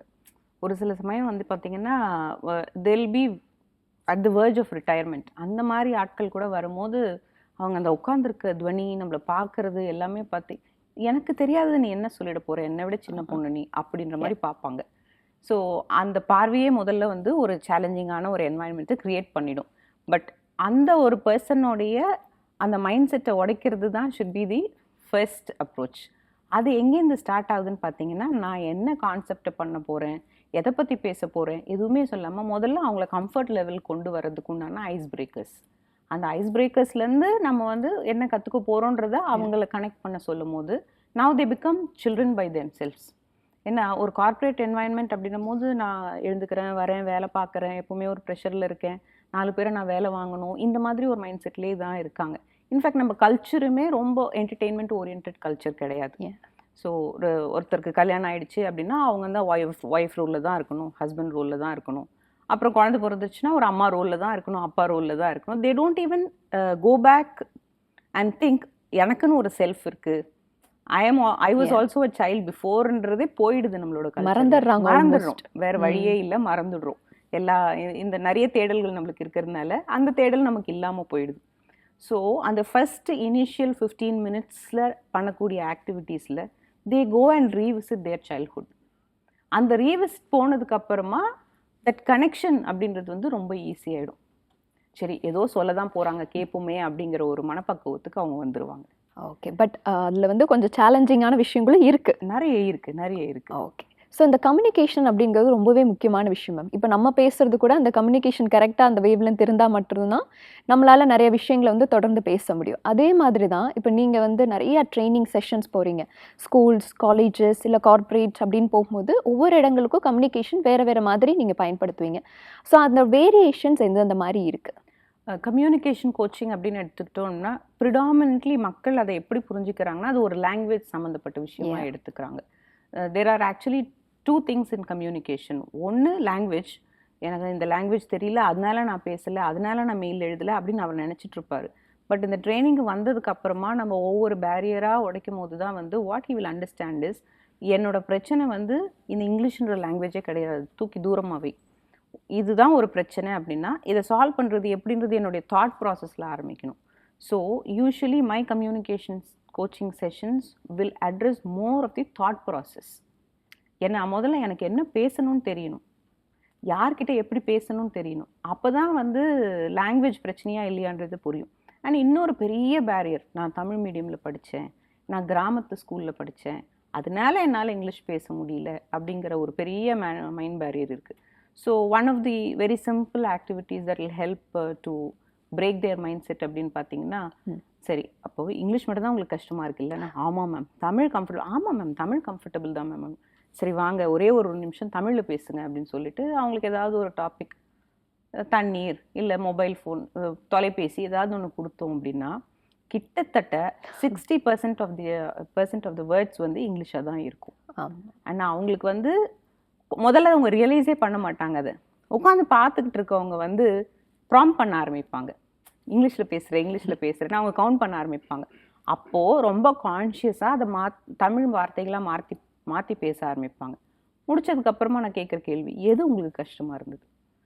முதல்ல உங்கள் ஃப்ளோவில் போய்கிட்டே இருந்தீங்களா அது கஷ்டமாக இருந்ததா, இல்லை எல்லாரும் சொன்னாங்கன்னு தமிழுக்கு மாறினீங்களே அது கஷ்டமாக இருக்கா? தமிழ் மாறினது தான் மேம் கஷ்டமாக இருக்குது. அப்போ எப்படி இங்கிலீஷ் கஷ்டம்னு நீங்கள் டிஃபைன் பண்ணுறீங்க? ஸோ ஆல்ரெடி 60% இங்கிலீஷ் உங்களுக்கு தெரியும், மீதி இருக்க 40% தான் நம்ம இங்கே கற்றுக்க போகிறோம். அப்படின்போது தே ஃபீல் வெரி கம்ஃபர்டபுள். ஆமாம் இது ஒரு பெரிய லாங்குவேஜ் பேரியர் அப்படின்றது பெரிய பேரியரே இல்லை கம்யூனிகேஷனில் அப்படின்னு ஒரு நல்ல கம்ஃபர்டபுள் மைண்ட் செட்டுக்கு வந்துட்டாங்கன்னா அதுக்கப்புறமா இப்போ ஏன்னா கிராமர் அப்படின்றதே வந்து ஒரு த்ரெட்டுக்குரிய விஷயமா பார்க்குறாங்க. பட் ஒரு லாங்குவேஜ் வந்து கிராமர் இல்லாமல் ரெண்டே விதம் தான் ஒரு லாங்குவேஜை கற்றுக்கிறதுக்கு. ஒன்று சின்ன வயசில் நம்ம எப்படி நம்மளுடைய லாங்குவேஜை கற்றுக்கிட்டோமோ அதே மாதிரி காதால் கேட்டு டெய்லி மற்றவங்க பேசுகிறத கேட்டுக்கிட்டே இருக்கும்போது நம்மளுக்கு அந்த புரிதல் வரும், லாங்குவேஜ் அக்விசிஷன் சொல்லுவோம். அதுக்குண்டான ஆப்பர்ச்சுனிட்டி நம்மளுக்கு வந்து இங்கிலீஷ்க்கு கிடையாது. அப்போது அடுத்த ஸ்டெப்புன்னு பார்த்தீங்கன்னா ஆக்சுவல் லேர்னிங், அதுதான் நம்ம கிளாஸ் ரூம் செட்டப்பில் பண்ணோம். ஸோ இந்த லாங்குவேஜ் அக்விசிஷனுக்கு உண்டான ஸ்கோப்பையும் லேர்னிங்கையும் சேர்த்து கொடுக்கும்போது we see better results. ரொம்ப அழகான ஒரு கேள்வி அவங்க முன்னாடி வச்சுருந்துருக்கீங்கன்னு நான் நினைக்கிறேன். ஸோ அந்த மாதிரி டிரான்ஸ்ஃபார்ம் ஆன பர்சன் யாராவது உங்களுக்கு மைண்டில் யாராவது இப்போ வராங்களா? நிறைய பேர் ஆக்சுவலி ஃபஸ்ட்டு செஷனுக்கு வரும்போது என்னாலலாம் இங்கிலீஷே பேச முடியல, அதனால மட்டும்தான் எனக்கு ப்ரமோஷன் கிடைக்கல, அதனால மட்டும்தான் நான் கெரியரில் வளரல அப்படின்ற மைண்ட் செட்டோடு தான் நிறைய பேர் வருவாங்க. In fact when I was teaching in college also, அப்போது வந்து ஒரு 10 பிள்ளைங்க கிட்ட சுத்தமாக அவங்களால இந்த இன்டர்வியூ ஸ்கில்ஸ் எதுவுமே வந்து they were not able to groom those skills because of this language. அவங்களுக்கு வந்து ஸ்பெஷல் ட்ரைனிங் கொடுக்கும்போது தான் எனக்கு நிறைய புரிதல் வர ஆரம்பிச்சிது. நம்ம பேசக்கூடியவங்க வந்து எதெல்லாம் சேலஞ்சஸாக பார்க்குறோமோ அதெல்லாம் அவங்க சேலஞ்சஸ் கிடையாது. அவங்க வந்து எப்போவுமே வந்து இந்த கிராமரில் நவுன் இங்கே போடணுமா வேர்ப் இங்கே போடணுமா அப்படின்ற கான்ஷியஸாகவே இருக்கிறதுனால தான் அது கஷ்டமாக இருக்குது அப்படின்ற விஷயம் நிறைய புரிஞ்சுது. ஸோ இப்போ மெத்தடாலஜி எப்படி மாறி இருக்கு அப்படின்னா, நீ உன்னுடைய ருட்டீன் என்ன அப்படிங்கிறது நீங்கள் சொல்லுங்கள் அப்படின் போது அவங்க கொஞ்சம் தப்பாக சொல்லுவாங்க. அப்புறம் திங்கிங் இன் இங்கிலீஷ் அப்படின்றது வரணும் அப்படின்னா இந்த மாதிரி அவங்களுக்கு ரிலேட்டட் ஆக்டிவிட்டீஸ் கொடுக்கும்போது தான் வரும். ஸோ இந்த மாதிரி ஒரு ஆக்டிவிட்டி பண்ணும்போதும் இந்த இடத்துல இப்படி மாற்றி பாரு, இப்போ நீ கற்றுக்கிட்ட ஆக்சுவல் கான்செப்ட் பேர் தான் நவுன்ஸ். ஆனால் நான் இதை நவுன்னு சொல்லிட்டு it is a name of a person place animal திங்குன்னு போயிருந்தேன் அப்படின்னா that is where the thread comes. அப்படி தான் நம்ம சின்ன வயசுலையும் படித்தோம். அப்படி இல்லாமல் அந்த ப்ராசஸை ரிவர்ஸ் பண்ணியிருக்கோம். So I had one student who I cannot forget. First day ஏதாவது ஒரு ஆக்டிவிட்டி கொடுக்கணுன்றதுக்காக ஒரு பென் அவங்ககிட்ட கொடுத்து இந்த பென்னை பற்றி ஒரே ஒரு சென்டென்ஸ் சொல்லு அப்படின்னா பென் திஸ் அப்படின்னு சொன்னான். This is the English he had. Okay. But he is working in one of the corporates now into an operational role. அவன் ஆக்சுவலாக எம்பிஏ முடித்தான். அவன் எம்பிஏ முடிக்கிறதுக்குமே ரொம்ப கஷ்டப்பட்டான். Because the basic language has to be English. புரிஞ்சுக்கிறதும் சொல்லி எழுதுறதும். ஸோ அவன் கம்யூனிகேஷனுக்கு அப்படின்னு வந்து எடுத்துக்கிட்ட ட்ரைனிங் ஓவரால் அகடமிக்ஸை இம்ப்ரூவ் பண்ண ஆரம்பிச்சிது. ஸோ இந்த மாதிரி அது மாதிரி கார்ப்பரேட் லைஃப்லையும் பார்த்தீங்கன்னா நிறைய பேர் கிட்டத்தட்ட ஒரு 10 years 12 years எக்ஸ்பீரியன்ஸ் இருக்கும். அவங்க பார்த்தீங்கன்னா வருவாங்க கம்யூனிகேஷன் கோச்சிங். என்னன்னு கேட்டிங்கன்னா என்னால் வந்து நான் எழுதுகிற மெயில் எல்லாமே என்னுடைய மேனேஜர் திட்டுறாங்க, நீ இதே மாதிரி எழுதிட்டு இருந்தீங்கன்னா உனக்கு ப்ரொமோஷன் கிடைக்காதுன்னு சொல்கிறாங்க, எனக்கு எப்படி எழுதுறதுன்னு தெரியல. என்ன அப்படின்னா நம்மக்கிட்ட இருக்க ஒரு கெட்ட பழக்கம் டெம்ப்ளேட்டை ஃபாலோ பண்ணுறது. இதுக்கு முன்னாடி இருந்தவங்க என்னென்னலாம் எழுதுனாங்களோ அதை அப்படியே எடுத்து வச்சுக்கிட்டு கட் காப்பி பேஸ்ட். ஒரு ஜோக் கூட இருக்குது, ஐ don't know whether I can say, நம்ம செந்திலோட ஜோக் இருக்கும் இல்லையா, முதல் நாள் அவர் அழும்போது உன்னோட அம்மா உனக்கு மட்டுமா அம்மாவாக இருந்தா ஊருக்கே அம்மாவாக இருந்தா, தட் இஸ் ஃபைன்.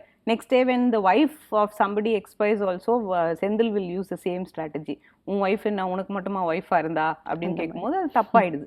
ஸோ இந்த டெம்ப்ளேட் அப்ரோச்சில் தான் தப்பே இருக்குது. ஆனால் அவங்க என்னென்னா நம்ம இங்கிலீஷ் நல்லா இல்லை, ஸோ இதுக்கு முன்னாடி இங்கிலீஷ் தெரிஞ்சவங்க எழுதுனதை நம்ம யூஸ் பண்ணால் கரெக்டாக இருக்கும் அப்படின்னு நினச்சி எழுதிக்கிட்டு இருக்காங்க. டெம்ப்ளேட்லேருந்து வெளியில் வாங்க. நீங்கள் இந்த மெயிலில் என்ன எதிர்பார்க்குறீங்க, அவங்கக்கிட்ட ஃபேவர் எதிர்பார்க்குறீங்க அப்படின்னா ரிக்வெஸ்ட்ன்ற வேர்டு இருக்கான்னு பாருங்கள். இல்லை நீங்கள் ஒரு தகவல் மட்டும் கொடுக்குறீங்கன்னா கூட ப்ளீஸ் பி இன்ஃபார்ம்டு அப்படின்னு எழுதுறீங்க. ப்ளீஸ் பி இன்ஃபார்ம்னா என்ன தெரிஞ்சுக்க அப்படின்னு சொல்கிற மாதிரி அது. ஸோ டைரக்டிவ் டோன்லேருந்து கான்வர்சேஷனல் டோனுக்கு மாறுங்க. இந்த மாதிரி விஷயங்கள் தான் நிறைய கம்யூனிகேஷன் கோச்சிங்கில்.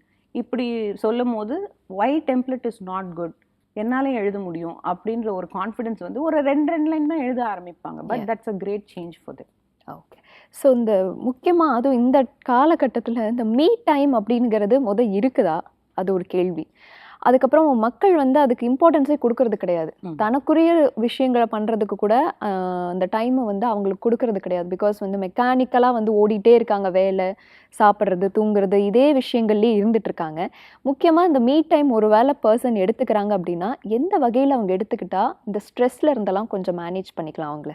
ஆக்சுவலாக இந்த மீ டைம் அப்படின்றதோடைய கரெக்டான புரிதல் என்ன அப்படின்னா, நம்ம உடம்புக்குள்ளே நிறைய கெமிக்கல் ரியாக்ஷன்ஸ் டெய்லி நடக்கணும். ஒரு சில கெமிக்கல்ஸ் வந்து க்ரியேட் பண்ணோம் அப்படின்னா மட்டும்தான் நம்ம வந்து ஸ்ட்ரெஸ் ஃப்ரீயாக இருக்க முடியும். ஸ்ட்ரெஸ் அப்படிங்கிறது நமக்கு வெளியில் இருக்கிற விஷயமே கிடையாது, வெளியிலேருந்து இன்டியூஸ் பண்ணுற விஷயமும் கிடையாது. It is there inside. So ஒரு 4 basic chemicals, daily supply of serotonin கண்டிப்பாக ஒருத்தருக்கு இருந்தே ஆகணும், டெய்லி சப்ளை ஆஃப் டோப்பமின் இருந்தே ஆகணும். ஸோ இந்த மாதிரி நம்மளுக்கு பெனிஃபிஷியல் கெமிக்கல்ஸை க்ரியேட் பண்ணணும் அப்படின்னா அதுக்கு சின்ன சின்ன வெரி வெரி ஈஸி டெக்னிக்ஸ் இருக்குது. இப்போ அந்த காலத்தில் வந்து இதுக்கெல்லாம் யாரை இம்பார்ட்டன்ஸ் கொடுக்கல, இப்போ ஏன் இதெல்லாம் பேசுகிறீங்க அப்படின்னா அன்றைக்கி இருந்த மாதிரி லைஃப் ஸ்டைல் நமக்கு இன்னைக்கு இல்லை. ஒன்றும் இல்லை, நம்ம உடம்புல வந்து எந்த அளவுக்கு கார்டிசால் சேர்ந்துக்கிட்டே போதோ அந்த அளவுக்கு நம்ம ஸ்ட்ரெஸ்ஃபுல்லாக மாறிடுவோம். இப்போ எங்கேருந்து வந்து வருது இந்த கார்டிசால் அப்படின்னு பார்த்தீங்கன்னா, இன்னைக்கு எக்ஸாம்பிள் எடுத்துக்கோமே, வண்டி எடுக்கலாம் அப்படின்னு நினைக்கும் போது ஒரு மரம் விழுந்திருக்கு, அடடா நம்ம சொன்ன மாதிரி டைம் போக முடியாது, அப்போ ஒரு சின்ன ஸ்ட்ரெஸ் க்ரியேட் ஆகுது, அப்போ அந்த கெமிக்கல் க்ரியேட் ஆகுது. அப்புறமா வரும்போது டிராஃபிக், இந்த மாதிரி 1000 விஷயம் நமக்கு டெய்லி பேசிஸில் இருந்துக்கிட்டே இருக்குது. இந்த தேவையில்லாத ஸ்ட்ரெஸ் கெமிக்கல் நமக்கு க்ரியேட் ஆகிட்டே இருக்குது. பட் இதை சமன்படுத்துறதுக்கு நம்ம ஏதாவது செய்கிறோமா அப்படின்னா இல்லை. அதை செய்கிறதுக்கு உண்டான டைம் தான் ஆக்சுவலாக மீ டைம். ஸோ மீ டைம்ன்றது எனக்கு பிடிச்ச விஷயம் மட்டும் செய்கிறது அப்படின்ற ஒரு புரிதல் இருக்குது, அதையும் செய்யலாம். கூட சேர்ந்து சின்ன சின்ன டெக்னிக்ஸ் இருக்குது. அதெல்லாம் இப்போ ஒன்றும் இல்லை, கண்டிப்பாக நம்ம இப்போது சமையல் நம்ம செய்யணும் அப்படின்னா அடுப்பு பற்ற வச்சா மட்டும்தான் நம்மளால் சமைக்க முடியும். ஸோ சன்லைட் எக்ஸ்போஷர் இருந்தால் மட்டும்தான் ஒருத்தரால் கரெக்டான மெட்டபாலிசமை வச்சுருக்க முடியும். அப்போ டெய்லி சன்லைட் எக்ஸ்போஷருக்கு உண்டான வழி நமக்கு ஏதாவது இருக்கா? இல்லை. நான் தான் போகிறேனே வெயிலில், நான் பைக் ஓட்டிகிட்டு போகிறேனே, அந்த வெயில் கிடையாது, காலை இளம் வெயிலோ இல்லை ஈவினிங்கோ நம்ம எக்ஸ்போஸ் ஆகிறோமா? இல்லை. நீங்கள் ஈஸியாக சொல்லிடுறீங்க இதெல்லாம் டெய்லி பாசிபிள் இல்லை. டெய்லி பாசிபிள் இல்லை அப்படின்னாலும் நான் இதை செய்யணும்னு நம்ம நினைக்கும் போது இந்த டைம் அப்படின்றது, நோ டைம் அப்படிங்கிறது ஒரு மித்து தான். இப்போ ஒன்றும் இல்லை, நமக்கு நம்ம டெய்லி ஒர்க் போய்கிட்டு இருக்கோம், திடீர்னு ஒருத்தர் பார்ட்டிக்கு கூப்பிடுறாங்க, அன்னைக்கு திடீர்னு ஒரு 3 மணி நேரம் எக்ஸ்ட்ரா நமக்கு எங்கேருந்து கிடைக்குது? It is all priority. So me time வேணுன்ற எண்ணத்தை மட்டும் நம்ம உருவாக்கிக்கிட்டோம் அப்படின்னாலே நம்மளுடைய ஆழ்மனசு தேடிக்கிட்டே இருக்கும் எங்கே அதை கொண்டு வரலாம், எப்படி கொண்டு வரலாம் அப்படிங்கிறது. ஸோ அதில் செய்யக்கூடிய விஷயங்கள் ஒன்றும் இல்லை. இந்த சோஷியலைசிங் ஹார்மோன் ஆக்சிடோசின் வேணும். ஒருத்தர் வந்து தொடும்போது தான் அது க்ரியேட் ஆகும், இல்லை நீங்கள் சோஷியலைஸ் ஆகும்போது ஆகும். அப்போ அந்த காலத்தில் இதெல்லாம் யாரும் யோசிக்கலையேன்னா அந்த ப்ராக்டிசஸ்.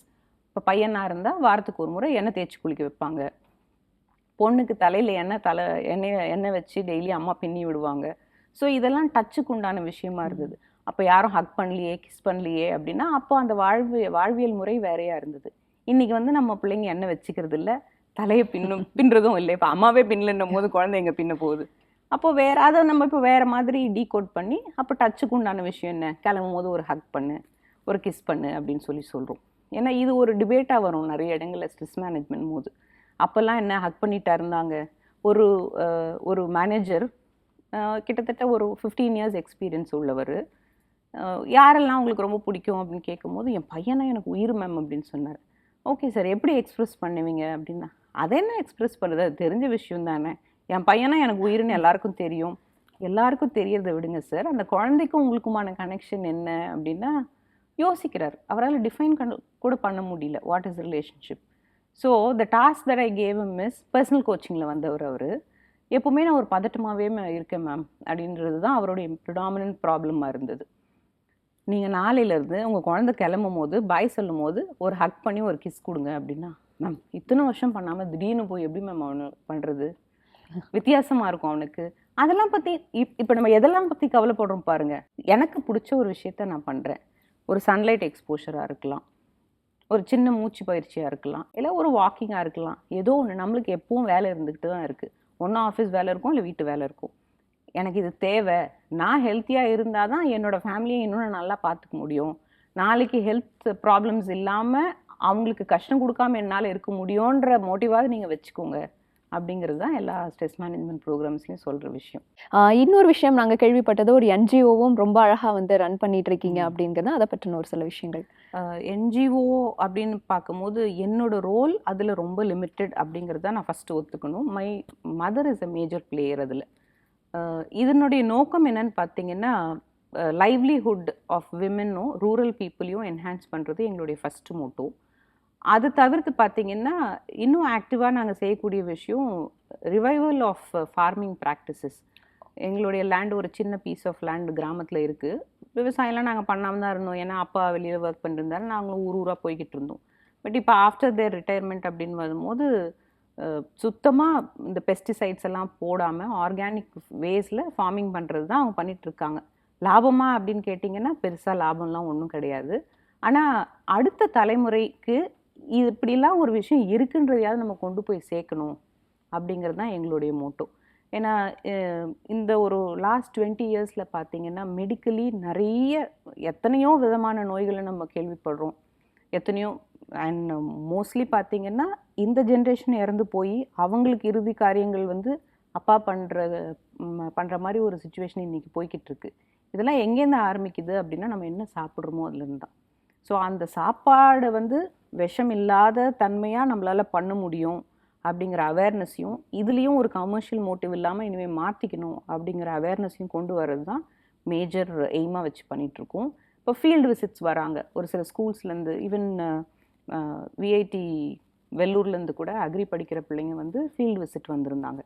ஸோ அவங்க வந்து பார்க்கும் போது ஓகே, ஆர்கானிக் ஃபார்மிங் அப்படின்றது வந்து ஒரு மித்தெல்லாம் இல்லை, it is very much possible. ஏன்னா இதனுடைய மேஜர் அவர்ஷன் சிட்டியில் எங்கே இருக்குது அப்படின்னா அந்த ப்ராடக்ட்ஸ் எல்லாமே காஸ்ட்லி, அங்கே தான் ஆரம்பிக்குது. ஆனால் எதுக்காக அந்த ஆர்கானிக் ஃபார்மிங் காஸ்ட்லியாக இருக்குன்ற புரிதல் வந்து அவங்க அங்கே வந்து பார்க்கும்போது தான் புரியும்.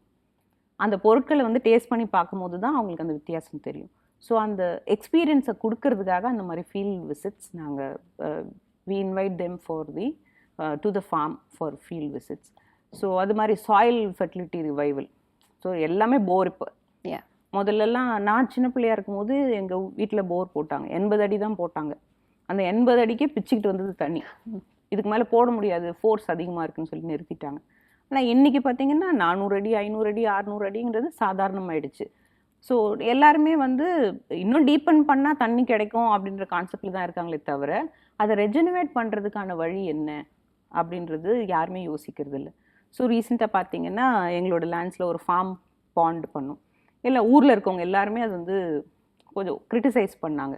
யாராவது பண்ணுவாங்களா, கிட்டத்தட்ட 1 ஏக்கர் லேண்டை வேஸ்ட் பண்ணிட்டீங்க, இவ்வளோ பெரிய குளம் தேவையா அப்படின்னா அந்த ஒரு இடத்துல தண்ணி ஊறுறதுனால அந்த என்டையர் ஊருக்குமே தண்ணி the level of water is going to raise, which people don't understand.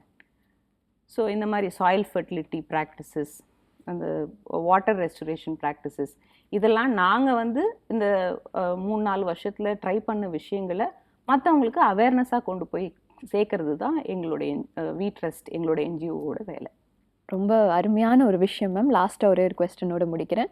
So நீங்கள் ரீசெண்டாக சொல்லியிருந்தீங்க ஆத்தராகவும் நீங்கள் இருக்கிறனால ஒரு பேரண்டிங் ரிலேட்டடாக ஒரு புக்கும் வந்து நீங்கள் வெளியிட்டிருந்தீங்க. ஸோ இப்போ முக்கியமான விஷயம் என்னென்னு பார்த்தீங்கன்னா, அதுவும் இப்போ ரொம்ப பயணிக்கிற இந்த காலகட்டத்தில் பேரண்ட்ஸ் வந்து குழந்தைங்களோட ஸ்பெண்ட் பண்ணுற டைமே வந்து ரொம்ப ரொம்ப கம்மியாயிடுச்சு. ஏன் அப்படின்னா ஸ்ட்ரெஸ் லெவலுங்கிறது எல்லா ஏஜஸ்லேயுமே இருக்குது. ஸோ ஒரு குழந்தை வந்து படிக்கிறான் அப்படின்னா அவனுக்கு அந்த எக்ஸாமை நினச்சா ஒரு ஸ்ட்ரெஸ் வரும். வேலைக்கு போகிறாங்க அப்படின்னா அந்த வேலைக்கு டைமுக்கு போகணும். ஸோ அங்கே இருக்கக்கூடிய விஷயங்கள் ஸ்ட்ரெஸ் கொடுக்கும். ஸோ இந்த ஒவ்வொரு ஏஜுக்குமே வந்து அந்த ஸ்ட்ரெஸ் லெவல் இருக்குது. ஸோ அந்த பேரண்டிங் ரிலேட்டடாக நீங்கள் ஒரு டிப் கொடுக்கணும் அப்படின்னா what would you say? First best tool for parenting is, எப்படி மீ டைம் நமக்கு முக்கியமோ அது மாதிரி சைல்டு இன்ட்ராக்ஷனுக்கு நம்ம இன்வெஸ்ட் பண்ணுற டைம் ரொம்ப ரொம்ப முக்கியம். அது வந்து பல மணி நேரமாக இருக்கணும்னு அவசியம் இல்லை, பட் குறைஞ்சபட்சம் ஒரு 30 நிமிஷம். ஸோ அந்த புக்கில் சொல்லியிருக்க விஷயமே பார்த்தீங்கன்னா, ஒரு 30 நிமிஷம் உங்கள் குழந்தையோட நீங்கள் ஸ்பெண்ட் பண்ணுறீங்கன்னா எப்படி ஸ்பெண்ட் பண்ணலாம், என்னென்னலாம் அவங்கக்கிட்ட பேசலாம். இப்போ ஒன்றும் இல்லை, எம்பத்தி அப்படின்னு நம்ம சொல்லிடுறோம். எம்பத்தின்னா என்ன அப்படின்னு நீங்கள் யார்கிட்ட கேட்டிங்கனாலுமே அவங்க சொல்லக்கூடிய விஷயம் என்னென்னு பார்த்தீங்கன்னா, putting yourself in other shoes and thinking. Okay, டெஃபினேஷன்லாம் கரெக்டு, பட் இது ரியாலிட்டியில் நம்ம எங்கே செய்கிறோம் அப்படின்னா, இன்னொரு எக்ஸாம்பிள் சொல்லுவாங்க. ஒருத்தருக்கு தலைவலிக்குது அப்படின்னா அச்சிச்சோ அப்படின்னு நம்ம போயிட்டோம்னா அது சிம்பத்தி. ஓகே, என்கிட்ட தைலம் இருக்குது தேய்ச்சிக்கிறீங்களா, நான் கொடுத்தேன்னா empathy. Empathy is not only with this. இதுக்கும் கம்யூனிகேஷன் கோச்சிங்க்கும் ரொம்ப நெருங்கிய சம்மந்தம் இருக்குது. இப்போது உங்களுக்கு நான் மெயில் எழுதுகிறேன் அப்படின்னா உங்களோட மனநிலை என்னவா இருக்கும், நீங்கள் என்கிட்ட எதிர்பார்க்குற விஷயம் என்னவா இருக்கும் அப்படின்னு ஒரு நிமிஷம் என்னால் யோசிச்சுட்டு அந்த மெயில் எழுத முடியுதுன்னா அதுவும் எம்பத்தி தான். ஓகே. ஸோ இப்போ வீட்டில் கூட பார்த்தீங்கன்னா, இப்போ இந்த ஜென்ரேஷனோட ப்ராப்ளமாக இதை நிறைய பேர் சொல்லுவாங்க. என் பையன் இதை செய்யவே மாட்டான், ஏன் செய்ய மாட்டேங்கிறான் அப்படின்னா, it is a directive tone. எப்போவுமே ஒரு ஆர்டர் பண்ணி அந்த வேலையை வாங்கணும் அப்படின்னு நம்ம நினைக்கும் போது அது குழந்தையா இருந்தாலும் பெரியவங்களா இருந்தாலும் நடக்க போகிறது கிடையாது. அப்போது இதை பண்ணி கொடுத்துறியா கண்ணா அப்படின்னு கேட்கும் போது நீங்கள் அவங்கள இன்க்ளூட் பண்ணிக்கிறீங்க. நான் என்ன முடிவு பண்ணணும் அதை மட்டும் உங்களுக்கு சொல்லாமல் நீயும் இதில் இன்க்ளூடடாக இருக்க அப்படின்னும் போது அந்த குழந்தையோடைய வில்ஃபுல் பிஹேவியர் அப்படிங்கிறது இருக்கிறதுக்கான வாய்ப்பு நிறைய இருக்குது. ஸோ இந்த மாதிரி சின்ன சின்ன விஷயங்கள் தான் அந்த புக்கில் சொல்லியிருக்கு. ஸோ அந்த 30 நிமிஷம் நம்ம ஸ்பெண்ட் பண்ணும்போது நம்ம நிறைய பேச போகிறோம் அந்த குழந்தைங்கக்கிட்ட. அப்போ என்ன பேசலாம் அப்படின்னா, திடீர்னு நம்ம டெய்லி ஒரு சப்ஜெக்ட்னு எடுத்து பேச முடியாது. இந்த மாதிரி நான் வந்து என்னுடைய கம்யூனிகேஷனை மாற்றி அந்த குழந்தைகிட்ட அந்த 30 நிமிஷம் பேசும்போது ஓவர் டைம் பார்த்தீங்கன்னா அந்த குழந்தையோட கம்யூனிகேஷன் ஸ்டைல்ஸ் மாற ஆரம்பிக்கும். ஏன்னா இவ்வளோ நாள் என்ன அம்மா இதை செய் அதை செய்ன்னு சொன்ன அம்மா இப்போ செய்றியா கண்ணான்னு கேட்குறாங்க அப்படின்றது அந்த குழந்தைக்கு புரிய ஆரம்பிக்கும். ஸோ அந்த பேரண்டிங்க்கு உண்டான புக்கு பார்த்தீங்கன்னா முதல்ல நான் அதை ப்ராக்டிஸ் பண்ணணும். நான் ப்ராக்டிஸ் பண்ணுறத எக்ஸ்பீரியன்ஷியலாக அந்த குழந்தைக்கு கொடுக்கும்போது அந்த குழந்தைகிட்ட மாற்றங்கள் வர ஆரம்பிக்கும். ரொம்ப நிறைய விஷயங்களை அழகாக ஷேர் பண்ணியிருந்தீங்க. ஸோ ஒரு துறைன்னு மட்டும் இல்லாமல் பல துறைகளில் வந்து நீங்கள் சக்ஸஸ்ஃபுல்லாக வந்துட்டுருக்கீங்க மேம். இன்னும் உங்களோட விஷயங்களில் வந்து நாங்கள் பார்க்கும்போது அது பெரிய அளவில் வந்து வெற்றி அடையணும் அப்படின்னு சொல்லி புதியுகம் சார்பாக வாழ்த்துக்களை தெரிவிச்சுக்கிறோம். Thank you for joining us. Thank you, thanks a lot. So இன்றைக்கி மலைமகள் மேம் வந்து நிறைய விஷயங்களை சொல்லியிருந்தாங்க. பேரண்டிங் ரிலேட்டடாக சொல்லியிருந்தாங்க, ஸ்ட்ரெஸ்ஸை எப்படி ஹேண்டில் பண்ணணும், அதை எப்படி மேனேஜ் பண்ணிக்கலாம், நம்ம டைம் எப்படி மேனேஜ் பண்ணிக்கணும், நிறைய விஷயங்கள் சொல்லியிருந்தாங்க. உங்கள் எல்லாருக்குமே இது ரொம்ப யூஸ்ஃபுல்லாக இருக்கும்னு நினைக்கிறேன். இதே மாதிரி ஒரு சூப்பரான எபிசோடில் நான் உங்களே சந்திக்கிறேன். Until then, it's tada bye bye from Brinda signing off. Have a great day.